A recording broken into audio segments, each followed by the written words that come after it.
Welcome. Thanks for joining us here today. We're going to go over the May homeowner update. We're going to go over some of the trends currently happening in the market to help you as a homeowner know the value of your greatest asset, your home. There's a current trend right now that homes are actually getting offers before they hit the market. They're sitting as a coming soon and they get an offer, sometimes two, three offers, multiple offers, if it's in the right area, if it's fairly updated. So I want to go over three things to think about that you would normally not think of if your home is on the market and you're starting to get offers.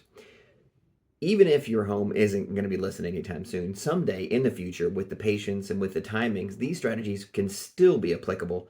Three things. One, don't always just go for price right away. Of course, the price is going to be important, but sometimes you're going to get multiple bids with the same price range, and you have to be certainly careful because the home still has to appraise, right? So don't go too high or too crazy, but instead think about timelines.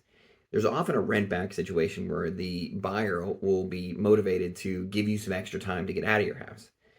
Sometimes they'll even give you that rent back period for no extra cost, which is definitely an intriguing situation. Now, they can't just give it to you infinitely. Most loans will give it to you up to 60 days, no more than that, but it's all negotiable. But getting a little bit of a financial break on that rent back situation is certainly that could and should be interesting to you if you're getting those offers before it even hits the market.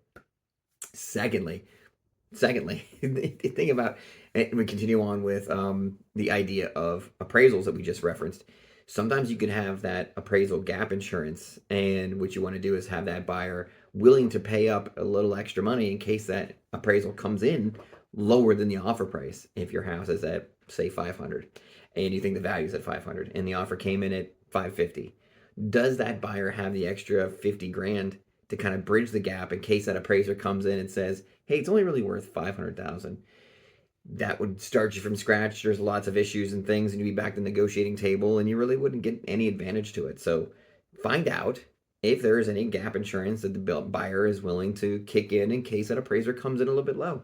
And then the third thing that could be a little more creative as far as what the buyer is offering, sometimes ask them to pay your side of the tax and recording fees, right? So it's something a little bit outside the box. You have to pay taxes and recording fees when you go to sell the home because the title company is going to have to file with the county to say the house is no longer your home. Sometimes the buyers are willing to pay that cost and take it on from you. It's not a huge one, but imagine not costing you anything to list that home. So if the T&Rs are covered, another awesome feature. So we had three today: having the extra time to move out of your house, having that appraisal gap insurance, and having the buyer pay your tax and recording fees. A little bit outside the box. We're in a market like this where things are moving a little bit faster, that the inventory is a little bit low, and the seller has a little more leverage than the buyers as long as that house is nicely updated and is move-in ready, and it's got some really nice and appealing features to it. So for more information about your home, preparing it, what kind of projects to do, all those things, let me know. We're here to help. We're here to provide you information, and answer any of the questions you have about your home. We'll see you next month.